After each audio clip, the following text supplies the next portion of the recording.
আমি সুপর্ণা রান্নাঘরে আরেকটা রেসিপি নিয়ে চলে এলাম। তো আজকে আমি আপনাদেরকে বানিয়ে দেখাবো সুইট অ্যান্ড স্পাইসি চিকেন। তো এটা আপনারা স্টার্টার হিসাবেও ব্যবহার করতে পারেন, রাত্রিরে রুটি পরোটা দিয়েও খেতে পারেন, এমনকি ফ্রাইড রাইস দিয়েও ড্রাইভাবে খেতে পারবেন। তো রেসিপিটা আপনারা প্লিজ পুরোটা দেখবেন, তাহলে এরকম সুন্দর একটা স্পাইসি ডিশ আপনারাও বাড়িতে বানাতে পারবেন। আর আমার চ্যানেলটা যদি আপনাদের পছন্দ হয় তো অবশ্যই এটাকে সাবস্ক্রাইব করবেন, কমেন্ট করবেন। আর কথা না বাড়িয়ে চলুন এবার পুরো রেসিপিটা আমি এখন আপনাদেরকে দেখাচ্ছি। এটাকে আগে ম্যারিনেট করে নেব, তার জন্য আমি একটা ডিম নিয়ে নিয়েছি। অল্প বেশি হাফ চামচ আমি আদা রসুন বাটা দিয়ে দিলাম। 1 চামচ আমি চিলি ফ্লেক্স দিচ্ছি। ঝালটা অপশনাল, আপনারা যেমনটা খাবেন ঠিক সেভাবেই ঝালটা দেবেন। আর অল্প একটু নুন দিয়ে দিলাম। দিয়ে এবারে চিকেনগুলোকে সব দিয়ে দিচ্ছি। দিয়ে প্রত্যেকটা জিনিস ভালোভাবে মাখিয়ে নিলাম। চিকেনটা ম্যারিনেশনের জন্য আমি 15 থেকে 20 মিনিট এখন এটাকে এইভাবে রেখে দেবো।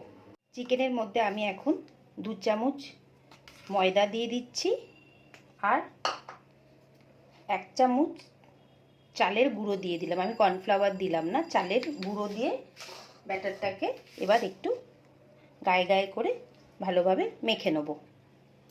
চিকেনটা ভালোভাবে মাখিয়ে নিলাম। এবার এগুলোকে এখন ফ্রাই করে নেব।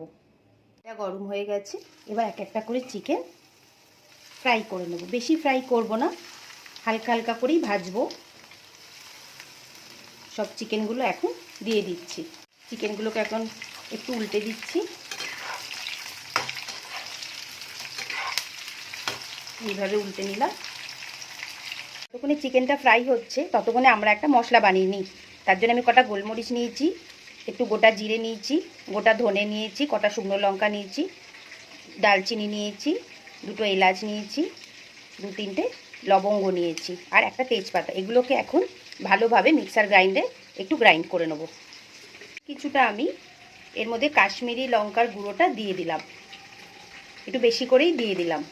আর কিছু রসুন এর মধ্যে দিয়ে দিলাম। দিয়ে এবার এটাকে একদম জল দেব না, একদম ড্রাইভাবে পিষে নেব। চিকেনগুলো ভালো করে ভাজা হয়ে গেছে। এখন প্রত্যেকটা চিকেন আগে আমি তুলে নেব। সেম তেলটার মধ্যেই আমি কিছুটা পেঁয়াজ দিয়ে দিলাম। পেঁয়াজটাকে একদম ভালোভাবে হালকা ব্রাউন করে আগে ভাজা করে নেব। ভালো করে ভেজে নিচ্ছি। গ্যাসের ফ্লেমটা এখন মিডিয়াম করেই রেখে দিয়েছি। আর এর মধ্যে এখন কিছু কাঁচা লঙ্কা আমি দিয়ে দিচ্ছি। দিয়ে এটাকে ভালোভাবে নাড়াচাড়া করে নিলাম। একটু নুন দিয়ে দিচ্ছি যাতে পেঁয়াজটা একটু তাড়াতাড়ি নরম হয়ে যায়। একদমই আমাদের নরম হয়ে গেছে, হালকা একটা কালার এসে গেছে। এবার আমি ফার্স্টে চিকেনগুলোকে যেগুলো ভাজা করেছিলাম সেগুলো আগে সব দিয়ে দিলাম। আর গ্যাসের ফ্লেমটা এখন মিডিয়াম করেই রেখেছি। আগে ভালোভাবে চিকেনগুলোকে একটু পেঁয়াজের সাথে নেড়ে চেড়ে নিলাম। এবার আমি যে মশলাটা বানিয়েছিলাম, মিক্সটা করেছিলাম, সেই মিক্সটা বেশিটা এখন দিয়ে দেবো এটার মধ্যে। এইভাবে একবার চিকেনটা ট্রাই করবেন, দেখবেন একটা একদম সুন্দর আলাদা টেস্ট।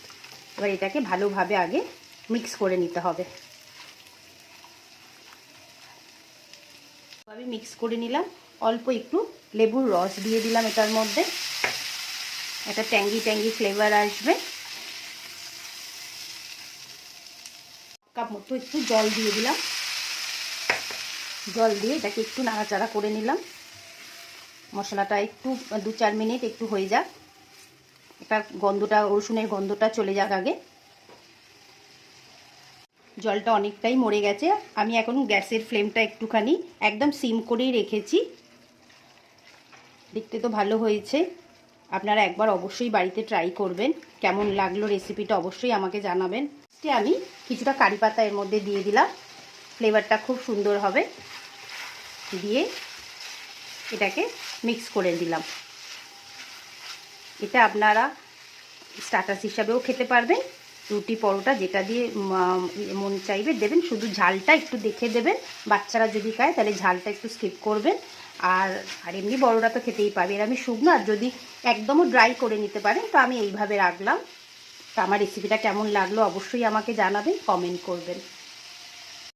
সুইট অ্যান্ড স্পাইসি চিকেনটা আমার রেডি হয়ে গেছে। আপনাদের ভিডিওটা কেমন লাগলো অবশ্যই আমাকে জানাবেন, আর বাড়িতে অবশ্যই রেসিপিটা একবার ট্রাই করবেন, আর আমার চ্যানেলটা সাবস্ক্রাইব করবেন, কমেন্ট করবেন, লাইক দেবেন। আর এটা আপনারা স্পাইস স্টার্টার হিসাবেও ব্যবহার করতে পারেন। আমি আবার আরেকটা নতুন রেসিপি নিয়ে খুব তাড়াতাড়ি আসবো, আর আমার রেসিপিগুলো কেমন লাগে অবশ্যই আমাকে জানাবেন। টাটা।